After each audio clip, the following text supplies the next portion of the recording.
You are part of the bipartisan task force investigating the attempted assassination against President Donald Trump. You were on the ground at the site in Butler, Pennsylvania earlier this week. So can you talk to us about that experience of actually being there?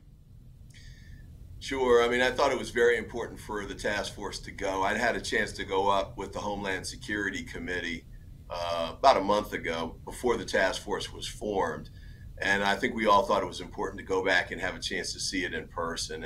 And I think that's right. I mean, one of the things you notice when you first get there is the number of rooftops that are there and how difficult it would be for the Secret Service and state and local law enforcement to cover all of those. And I think we saw the results of that on July 13th.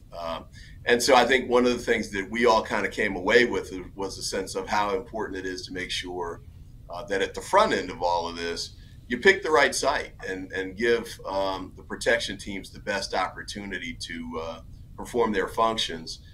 And I think the selection of this site, I think, informs the challenges with that going forward.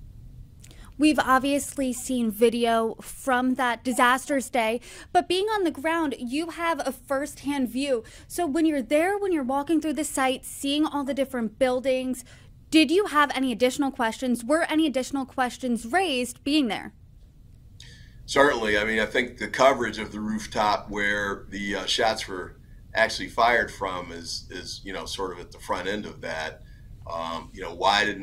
Why wasn't there a better job done of covering that rooftop? What role did the Secret Service play? What role did state and local officials play?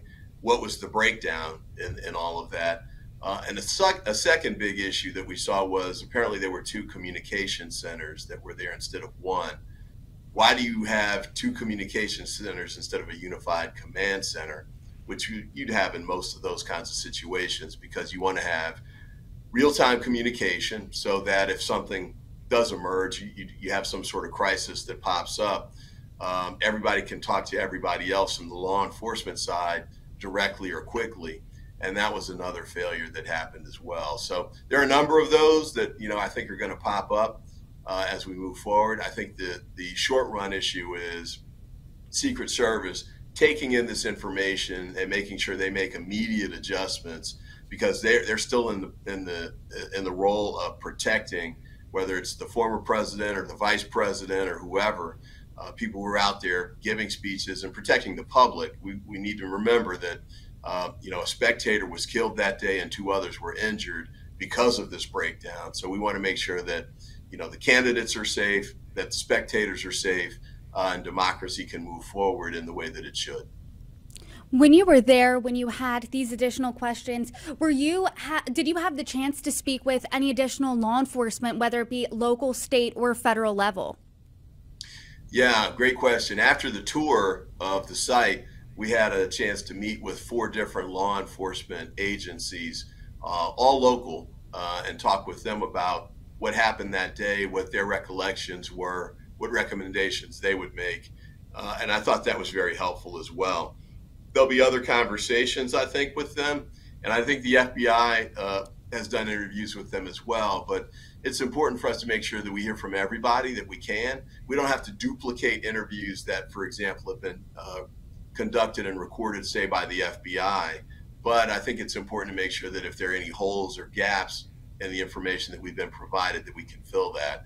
And then in addition to interviews, we're going through, over time, documents that have been produced. Some of that will be email communications, say, among law enforcement, and also communications with the Trump campaign as, their role in selecting the site and making decisions about the protection that was provided that day.